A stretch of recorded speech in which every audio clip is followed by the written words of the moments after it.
Bom, pessoal, tudo certo com vocês? Dando continuidade, então, aqui ao nosso curso de mitos da musculação, né? Eu trago esse tema, nessa parte da aula aqui, parte da aula, curso, né? Esse tema que é quilagem em peso maior é melhor para ganhos de hipertrofia muscular. A gente escuta muito isso dentro das salas de TRP, né? Ah, coloque uma quilagem maior, coloque uma quilagem menor, quanto mais peso, melhor. Então, o meu objetivo aqui é mostrar para vocês, embasado na ciência, qual é o posicionamento atual, né? Como os pesquisadores é, buscam identificar se o que é melhor para hipertrofia e para ganhos de força muscular. Uma quilagem maior, uma quilagem, desculpa, uma quilagem menor, né? Uma quilagem moderada, uma quilagem maior de treinamento e a repercussão sobre essas adaptações neuromusculares, né? Então, passando aqui, deixa eu pessoal, isso. Passando aqui primeiro posicionamento, né? Esse é um posicionamento do Colégio Americano de Medicina do Esporte. Ele é de 2009, ele é bem antigo, então eu vou tentar traçar para vocês aqui uma linha do tempo também, junto com os artigos científicos, para tentar contextualizar do porquê, de qual é o posicionamento atual, né? Então, o que se preconizava em 2009? Se preconizava o quê? Que para indivíduos iniciantes e intermediários no treinamento de força, trabalhar com quilagem de 70% a 85% do RM para iniciantes e intermediários. Ou seja, o indivíduo realizava séries em determinados exercícios, tanto exercícios monoarticulares como multiarticulares, né? Com uma quilagem que é representada 70% a 85% do RM, mais ou menos de 8 a 12 repetições máximas, ou próximo da máxima, para aplicar treinos interessantes para estímulos de ganhos de hipertrofia muscular, né? E força aqui também. É, com o passar do treinamento, né, com a evolução do indivíduo, o que se preconizou? Se preconizava, então, aumentar essa intensidade. Obviamente, o indivíduo ele já tem uma adaptação, ele já teve ajustes neuromusculares melhores, maiores, né? Então, a capacidade de treinamento dele já se eleva também. Então, se preconiza, então, com a evolução do indivíduo, né? Eu até troquei aqui, mas é avançado já aqui, esqueci de trocar essa parte aqui, entenda como avançados, para trabalhar com entre 70% a 100% do RM, utilizando de 1 a 12 repetições. Então, aqui o personal trainer, ele já tinha um espectro, uma zona de repetições um pouco maior, né? Então, ele podia trabalhar com repetições onde se proporcionasse uma quilagem um pouco maior, né? O vídeo já está preparado, articulações, tecido muscular, mas que sustente aquela carga de treinamento, ou também ele podia trabalhar com zonas intermediárias aqui, nesse caso, né? Então, o que se preconizou durante muito tempo? Que para maximizar os ganhos de hipertrofia muscular, se trabalhasse de 6 a 12 repetições, de 8 a 12, isso também é mostrado nos é, livros do Flecker e Kramer, né? Fundamentos de treinamento de força, onde eles buscam padronizar, né, essa zona de repetição, buscando maximizar os ganhos de hipertrofia. Então, há muito tempo, e hoje em dia se trabalha na academia, até um tempo atrás, hoje em dia já tem um pouco mais de variabilidade, mas até um tempo atrás se trabalhava muito com 8 a 12 repetições, 6 a 12 repetições, muito em fator desse posicionamento aqui. E esse posicionamento, ele se dá, eu não apresentei o estudo aqui, um estudo de campos. O que esses pesquisadores mostraram, né? Que eles fizeram uma análise via biópsia, ganhos de hipertrofia muscular, né, e força também, mas vamos focar aqui em hipertrofia muscular, sobre o vasto lateral, se eu não me engano aqui, né, sobre o quadríceps. Então, o estudo foi feito durante 10 semanas, teve biópsia muscular, e os indivíduos treinavam o quê? Com uma zona de repetição baixa, com uma zona de repetição intermediária, com uma zona de repetição alta, né? O que se observou? Que quando se fez com uma zona de repetição intermediária, os ganhos de hipertrofia foram um pouco maiores, né? Em relação a quando se fez com uma zona de repetições um pouco mais baixa. Então, esse guideline aqui, esse posicionamento de 2009, ele se dá muito, que foi utilizado até um tempo atrás, né? Até 2020, começo de 2021, ainda se utilizava esse guideline aqui. O que se observava? Que os ganhos de hipertrofia, então, podiam ser maximizados quando se trabalhasse com uma zona de repetição um pouco mais intermediária, que está entre 6 a 12, de 8 a 12. Mas, com o passar do tempo, pesquisadores foram buscando analisar essa repercussão sobre os ganhos de hipertrofia muscular, né? Só ter um pouco a minha imagem aqui para deixar um pouco mais claro aqui. E o que foi, o que começou a ser observado aqui? Nessa revisão sistemática, os pesquisadores buscaram analisar os ganhos de hipertrofia muscular quando se aplicava quilagem baixa e quilagem alta. O que foi a quilagem alta nessa revisão sistemática? Foi uma quilagens que representavam ou 65% ou acima de 65% do RM, e a quilagem baixa abaixo de 60% do RM, né? E nessa revisão sistemática aqui foram incluídos estudos que realizaram todas as séries até a falha momentânea concêntrica. Aqui eu apresento para vocês o gráfico de floor to plot. Não vou estar explicando aqui como é esse gráfico, mas aqui a gente pode identificar o que aqui. Aqui analisando o impacto da quilagem carga sobre ganhos de força. Aqui a gente tem os estudos, né? Que está até o estudo do campus que eu acabei de citar anteriormente aqui. E vários outros estudos. Então, quando se analisou força, se incluiu 7 estudos aqui nessa revisão sistemática. O que se observou? A gente vai analisar aqui, ó, esse último ponto aqui embaixo. Tudo que está à esquerda aqui favorece o ganho favorece quilagem baixa, e tudo que está à direita favorece quilagem alta. E o que você observou? Que quando se pensa em força muscular, parece que tem os ganhos maiores de força quando se treina com quilagem alta. Então, opa, já é um ponto interessante de se analisar, né? Buscando maximizar ganhos de força muscular, talvez pareça que quilagem alta é mais importante via a especificidade que se dá, né? Então, assim, ganhos de força parece ser quilagem independente. Beleza, pessoal, mas pensando em hipertrofia muscular, o que você observou aqui? De novo, o gráfico de force plots, os estudos aqui analisados.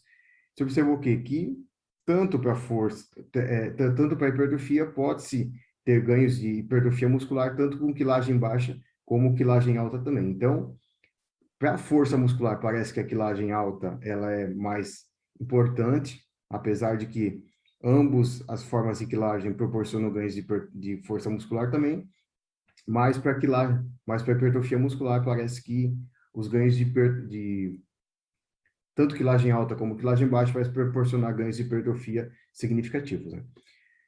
Então, uma outra revisão sistemática aqui também feita pelo Schoenfeld, né, que é um pesquisador que analisa muito essa questão. O que se observou aqui? A gente tem lá, buscou também analisar o impacto da quilagem, né, sobre os ganhos de força e hipertrofia muscular. Só que essa revisão sistemática aqui, ela já inclui mais estudos, ou seja, como essa revisão aqui é um pouco mais antiga, ela de 2016, por exemplo, ela incluiu poucos estudos. Com o passar do tempo foi se analisando mais a repercussão da manipulação da quilagem sobre os ajustes neuromusculares e se realizou mais uma revisão sistemática, né?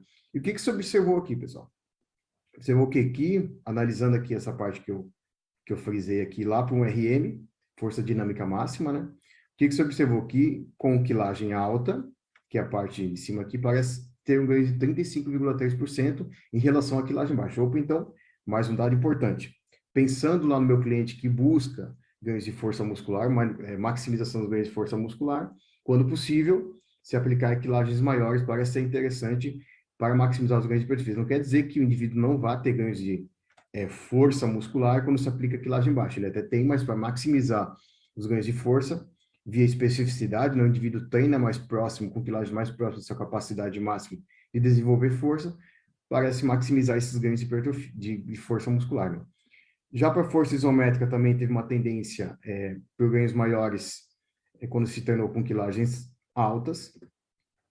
E aqui analisando a hipertrofia muscular, o que você observou? Que foi bem similar os ganhos de hipertrofia, tanto com quilagem baixa como com quilagem alta, né?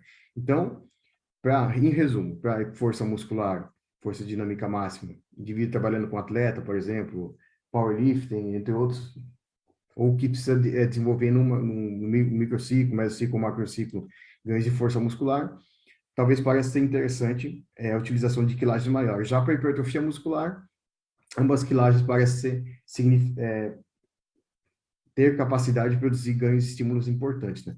No entanto, aqui um ponto interessante a salientar, tanto nesse estudo anterior de revisão sistemática, voltando aqui, ó, como nesse segundo estudo, as séries foram realizadas até a falha. Então, parece que quando se realiza séries até a falha, ou bem próximo da falha, os estímulos para a hipertrofia muscular são similares, tanto quando se trabalha com quilagem baixa, tanto quando se trabalha com quilagem alta.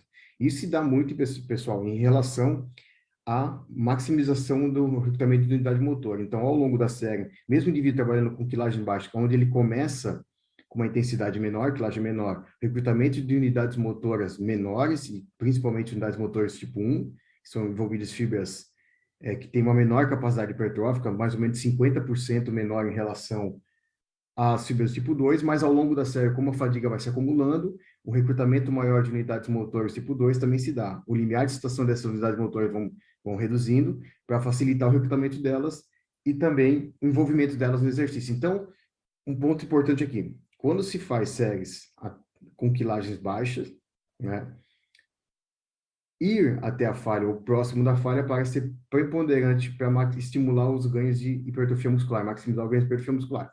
Quando se faz com quilagens moderadas a altas, parece não ser tão interessante, parece não ser tão necessário a realização de séries até a falha. Beleza. Aqui a gente pode observar o gráfico de Forest Plot, que mostra de uma forma mais clara que eu apresentei para vocês no quadro. Aqui analisando ganhos de 1 RM, a gente pode ver o quê? Como esse diamante está totalmente à direita aqui da minha imagem esquerda de vocês, o que se observa? E favorecendo quilagem alta, ou seja, para força muscular, então, quilagem alta parece ser preponderante ao longo do tempo, né? Já a hipertrofia muscular aqui, ó, como o diamantezinho passa a linha do zero, então ele está um pouco com o seu conteúdo, com o seu desenho, tanto para o lado favorecendo quilagem baixa como quilagem alta. Então, os ganhos de hipertrofia muscular são similares quando se faz com quilagens baixas ou altas, ou séries com séries realizadas até a falha. E aqui, novamente, aqui é ganhos de força isométrica. Aqui sim é hipertrofia muscular. Vocês podem ver que o diamantezinho está ultrapassando o zero, então ele está com uma parte do seu desenho, tanto para o lado favorecendo a quilagem baixa, como favorecendo a quilagem alta. Mas então, pessoal, esses dois estudos que eu mostrei para vocês aqui, revisão sistemática, ele fez uma análise macroscópica, ou seja, ele utilizou recursos ou instrumentos como ressonância magnética, tomografia computadorizada, ultrassom, que são formas que analisam o músculo de uma forma macro, ou seja, não analisa a resposta sobre o tipo de fibra ou como se a fibra do tipo 1 ela hipertrofia mais quando se realiza séries com quilagem alta, ou quilagem baixa, ou se a fibra tipo 2 hipertrofia mais quando se realiza séries com quilagem alta ou quilagem baixa. Então, essa revisão sistemática aqui, que eu trago para vocês, ela buscou analisar esse contexto, né? Ou seja, então, olha lá, ao nível da fibra muscular, microscópio, tipo 1 e tipo 2, será que tem diferença treinar com quilagem baixa ou alta? Então, essa revisão aqui, bem interessante, de 2020, ano passado, ela buscou analisar essa questão. Então, opa, se do nível macroscópico eu sei que não tem diferença realizar séries com quilagem alta ou quilagem baixa, próximo ou até a falha, através de hipertrofia muscular, então, do nível, do ponto de vista da fibra muscular, se eu realizar séries até com quilagem alta e quilagem baixa, tem uma repercussão diferente? Então, aqui, ó, tem alguns critérios de inclusão, vocês podem, vou deixar aqui para vocês analisar depois, mas o ponto interessante é que o que foi? Comparou os efeitos de treinamento de resistência de baixa carga, definido como todas as cargas menores de 60%, ou seja, quilagem baixa foi caracterizada como quilagens que representavam menos 60% ou menos 60% de 1 RM, versus quilagem alta, que representava acima de 60% de 1 RM. Outro ponto interessante é que as séries de treinamento foram realizadas até a falha mecânica concêntrica. Ou seja, então, como nas outras revisões sistemáticas, essa também aqui analisou as séries realizadas até a falha. Beleza. Vamos passar aqui para os resultados. Então, o que essa figura aqui está nos mostrando? É um gráfico de Florida Plot novamente. A maioria das revisões sistemáticas usam essa forma de gráfico, né? Então, aqui ele buscou comparar quilagem alta e quilagem baixa sobre os ganhos de hipertrofia muscular das fibras tipo 1. Fibras tipo 1 são aquelas que, classicamente, né, têm uma menor capacidade de resposta hipertrófica. Não quer dizer que elas não hipertrofiam, mas classicamente tem uma menor capacidade de resposta hipertrófica em relação às fibras tipo 2. Então, analisando aqui, pessoal, aquele diamante, lá no final, quando ele analisa todas as médias dos estudos e busca trazer um resultado em comum, o que se observou? Que, novamente, realizar séries com quilagem baixa ou quilagem alta. Depois eu vou mostrar para vocês mais ou menos aqui, com estudo, qual é o número de repetições, mais ou menos, que uma quilagem abaixo de 60%, uma quilagem acima de 60%, ela repercute, né? Então, aqui, ó, buscando analisar esse diamante, se observou o quê? Que tanto quilagem alta como quilagem baixa parece proporcionar ganhos de hipertrofia muscular ou ganhos de aumento de área de secção transversal nas fibras do tipo 1 de forma similar. E aqui um ponto, né, que até se preconizava um tempo atrás, que se realizasse mais repetições, ou seja, se prolongasse o tempo da série, o tempo sob tensão, poderia, né, com uma quilagem menor, obviamente, poderia proporcionar maiores ganhos de hipertrofia para as fibras do tipo 1, em virtude do maior tempo de tensão, maior capacidade de estressar essas fibras, pois elas são mais recentes. E esse estudo, essa revisão mostrou que parece que não é o caso até esse momento, né? Obviamente, a ciência ela vai evoluindo, mas até o presente momento dessa revisão sistemática aqui, não se observou ganhos maiores de hipertrofia muscular para fibras do tipo 1, mesmo realizando com quilagens baixas, né? Já que essa outra figura aqui buscou analisar os ganhos de hipertrofia na fibra do tipo 2, e novamente aqui o que se observou? Que ambas as formas de treinamento, tanto com quilagem baixa como com quilagem alta, proporcionou maiores ganhos de hipertrofia, proporcionou ganhos de hipertrofia similares quando se realizou com ambas as quilagens, né? Então, pessoal, analisando até o presente momento, tanto quilagem baixa como quilagem alta, tanto do nível macroscópico do tecido muscular como do nível microscópico, parece proporcionar ganhos de hipertrofia similares. Já ganhos de força são quilagem independente, né? Então, buscando maximizar ganhos de força, vou aplicar para o meu cliente ao longo do tempo, microciclos, mesociclos e macrociclos, onde eu aplique quilagens maiores para proporcionar esse maior ajuste, né? Bom, pessoal, passando aqui ainda para um estudo de revisão sistemática, isso é bem atual. Ele saiu em 2020 também, mas ele traz uma perspectiva um pouco diferente. Ele buscou analisar aqui a repercussão quando se fez com quilagens baixas, e ele até definiu qual zona de repetição seriam essas quilagens baixas, junto com o percentual de 1 RM. Ele também definiu quando se realiza repetições moderadas, né? Então, foi a mais que ele trouxe nesse estudo, e quando se realizou com quilagens altas. Então, por que eu trouxe essa revisão sistemática para vocês? Porque nessa revisão sistemática aqui, a mais atual, o que se observou? O que se buscou analisar? Quilagens baixas, quando se realizou séries, ó, eu até deixei frisado aqui, ó, incluiu dados a partir, quando se realizou com quilagem baixa. O que foi quilagem baixa? 60% do RM ou séries que se realizavam mais de 15 repetições máximas por exercício. Quilagem moderada, o que foi? Entre 60% a 79% de 1 RM ou quando se realizou de 9 a 15 repetições máximas. E a quilagem alta, acima de 80% do RM ou quando se realizou menos de 8 repetições máximas. Então, nessa revisão sistemática, ele buscou analisar uma questão a mais. O que foi? Que é a quilagem moderada. Até então, se buscava analisar quilagens baixas e altas.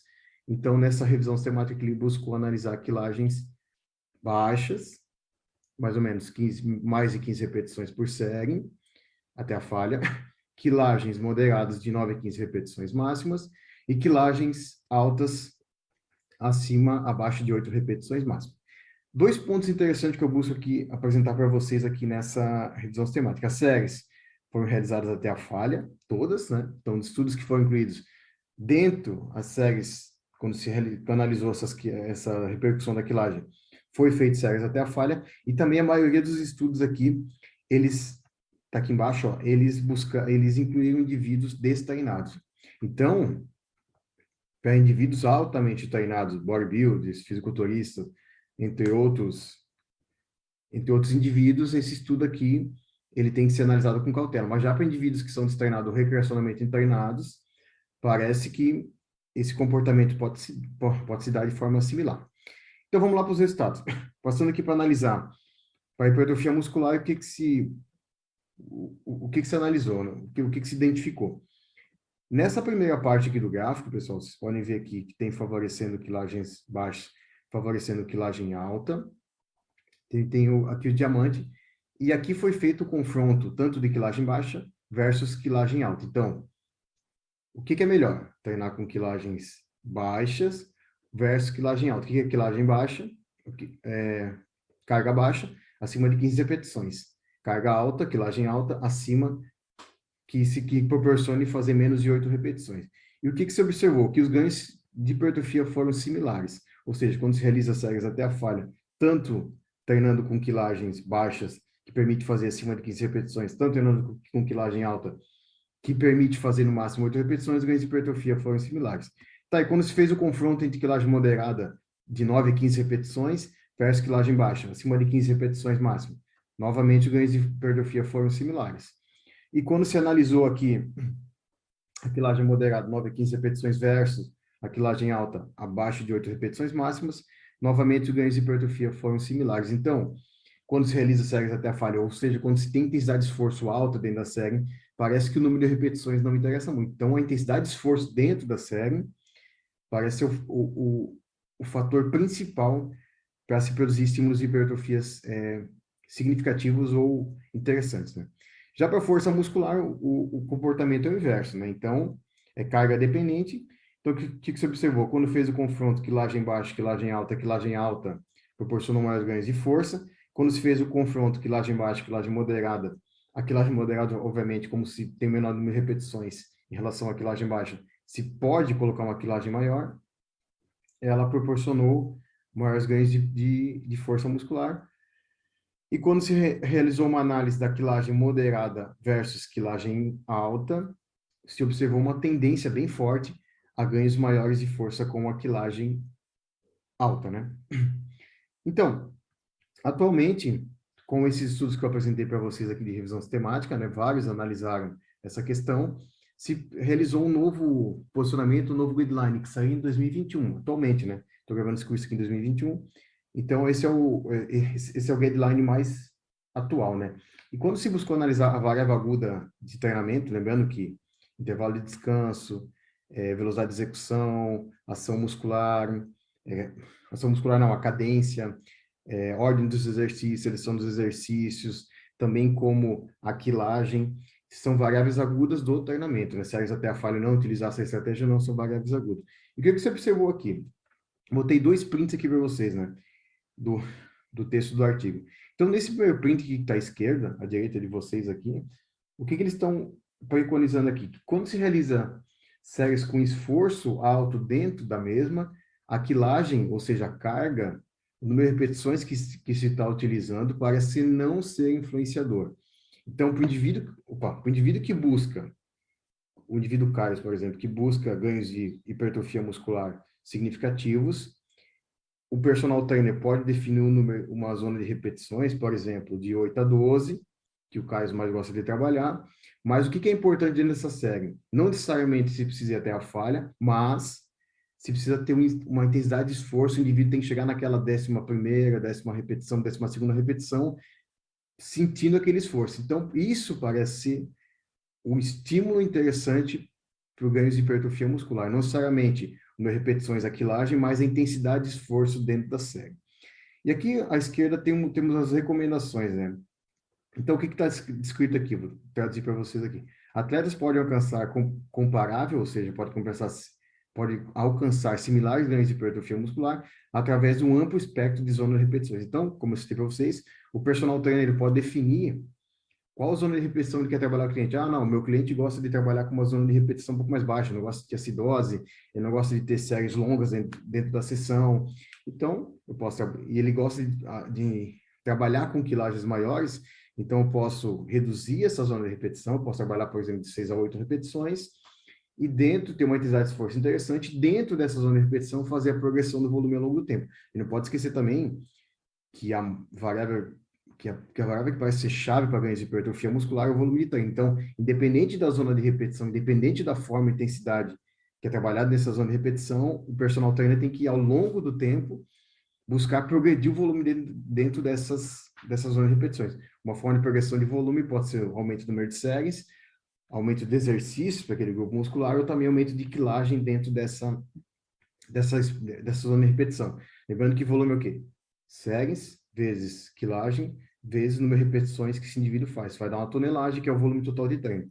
Então, buscar evoluir dentro de um determinado exercício com o volume de treino é primordial para ganhos de hipertrofia muscular, para os estímulos interessantes na sessão de treino. Continuando aqui, havia um benefício prático para priorizar o uso de cargas moderadas. A gente pode entender como carga moderada, lembrando esse estudo aqui, ó, que trouxe esse posicionamento para a gente, essa linha de raciocínio, né? Obviamente, pessoal, temos variabilidade, mas pensar em linha de raciocínio de 9 a 15, posso trabalhar com uma pode se definir como uma quilagem moderada, uma zona de repetição moderada, né?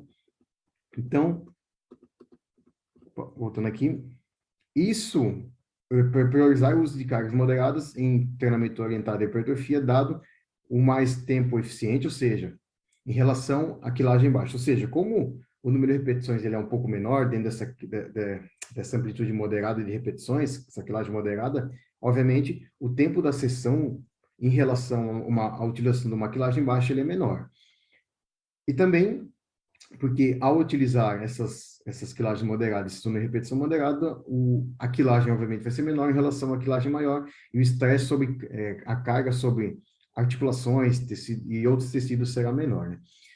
Então, pensando em indivíduo que não tenha muito tempo para um treinamento e que que não consiga mobilizar muita quilagem, talvez selecionar umas quilagens moderadas para trabalhar hipertrofia muscular seja interessante dentro da sessão. Mas a gente pode também ter clientes que gostam de trabalhar com uma quilagem um pouco mais baixa e não tem problema de tempo da sessão. Então, se pode também buscar a utilização dessas quilagens menores, lembrando que quilagens menores talvez seja interessante, ou talvez não, seja interessante realizar séries próximo ou até a falha. No entanto, pessoal, tem esse estudo aqui que defende um pouco também a utilização da quilagem moderada. Então, a quilagem moderada, ela é time eficiente em relação à quilagem baixa, e ela também proporciona uma carga, uma carga sobre articulações menor em relação à quilagem alta, e também tem esse fator aqui que é a afetividade, né? Ou seja, que é o desconforto gerado dentro da sessão. Esse estudo aqui, ele buscou analisar essa questão via três variáveis, que é a percepção de esforço, desconforto e afetividade aqui, né? Então, o que os pesquisadores buscaram comparar? Leve, quando se treinou com uma quilagem leve que proporcionou realizar de 25 a 30 repetições, então, muita repetição, acidose bem alta aqui dentro das séries, versus quilagem moderada, que foi de 8 a 12 repetições, que é aquela que está na zona intermediária, né? E o que você observou aqui, ó, percepção de esforço ao final da sessão? Que a quilagem alta, baixa proporcionou uma percepção de esforço maior em relação à quilagem moderada, e o desconforto também foi maior, foi significativamente maior para a quilagem leve em relação à quilagem moderada. Então, mais uma vez, isso se dá muito em virtude da acidose muscular, dos íons de hidrogênio, e a parte mais ácida dentro da célula em virtude da maior utilização de glicose anaeróbia, né? Pela progressão da série. Então, pensando em indivíduos que buscam ganhos de hipertrofia muscular mais, não tem uma maior capacidade de sustentar uma série até a falha, não gosta de muito desconforto, talvez trabalhar com quilagens moderadas seja bem interessante. Que é o que é o mais usual dentro da academia atualmente, né? Trabalhar de 8 a 12, 6 a 12, de 9 a 15 repetições. Bom, pessoal, quais as aplicações práticas que eu já vim ao longo da minha fala aplicando, mostrando algumas aplicações, que eu vou citar para vocês também terem aqui o slide, né? Depois para reforçar algumas citações aqui. Pode-se alcançar estímulos de treino para hipertrofia muscular utilizando diferentes quilagens de zona de repetições. Ou seja, o personal trainer pode selecionar qual é a zona de repetição que o cliente melhor se adapta para treinar, e também isso vai facilitar a aderência do treinamento, que é algo importante pensando em hipertrofia muscular, entre outros ajustes, né? Então, nada adianta ter uma sessão, a melhor sessão de treino, mas com que o cliente não venha ter aderência. Então, casar esses pontos também seriam interessantes, né? Quilagens baixas, intensidade necessidade de chegar próximo à falha mentana concêntrica, até um estudo mostrou o quê? Que quando se realiza com quilagens baixas e não vai até a falha, foi 20% do RM, os ganhos de hipertrofia muscular são menores do que quando se realiza com quilagens maiores. Então, quando se treina com quilagens baixas, né, acima de 15 repetições, podemos pensar assim, chegar bem próximo ou até a falha muscular parece ser interessante, principalmente para proporcionar maior recrutamento de unidades motores tipo 2, pensando em ganhos de hipertrofia muscular, que são as melhores que respondem ganhos de hipertrofia, né? Quilates moderados em número de repetições, 9 a 15 repetições, parece ser mais interessante em virtude de ser mais time eficiente, também proporcionar menor carga articular, e também, como eu acabei de apresentar no último estudo, proporciona um desconforto, né, uma afetividade melhor dentro da sessão, que pode facilitar a aderência ao treinamento também, que é algo importante, a recorrência para ganhos de hipertrofia muscular, né? E para maximizar ganhos de força muscular, quilagens maiores, consequentemente menor número de repetições, parece ser mais interessante. Então, é quilagem dependente. Então, pessoal, o que você tem que entender aqui? Que ganhos de hipertrofia muscular, treinos com estímulos interessantes, são quilagem independente, ou seja, o personal trainer ele pode selecionar um amplo espectro de repetições máximas e quilagens, proporcionalmente, consequentemente, né, para produzir estímulos interessantes de hipertrofia muscular. Um ponto independente dessa zona de repetição que ele seleciona, quilagem que ele seleciona, é importantíssimo que ele busque a progressão do volume ao longo do tempo e treinos que facilitem a aderência do cliente ao longo do tempo, né? Nada de, que nesse cabecita, nada adianta ter uma sessão extraordinária para hipertrofia muscular se o cliente tem pouca recorrência, né? Então, como a hipertrofia é sequências de síntese, de estímulo de síntese de proteína maiores do que quebra, né? Então, um, um balanço proteico positivo. Quanto mais sessões eu tiver de estímulo para aquele determinado grupo muscular, ao longo do tempo, os ganhos de hipertrofia muscular parecem ser maiores, né? Já para força, é quilagem independente, ou seja, eu necessito, em algum momento da minha periodização, aplicar quilagens que proporcionem, que sejam mais próximo dos níveis de força máxima do indivíduo. Então, trabalhar com quilagem maior e zona de repetições menores parece ser interessante. Obviamente, ao longo do tempo, né, quando possível, aplicar essas quilagens maiores. Indivíduos iniciantes, o personal trainer pode aplicar tanto treinos com quilagem moderados de 9 a 15, como quilagens baixas acima de 15 repetições, que o indivíduo vai ter ganhos de força muscular, porque ele tem uma janela melhor de adaptação, de ajuste, né? Mas ao longo do tempo, com esse cliente iniciante que, por exemplo, busque ganhos de força muscular, talvez é necessário, ou seja necessário aplicar quilagens maiores para proporcionar a maximização dos ganhos de hipertrofia. Beleza, pessoal? Vamos passar para o próximo tópico aí à frente.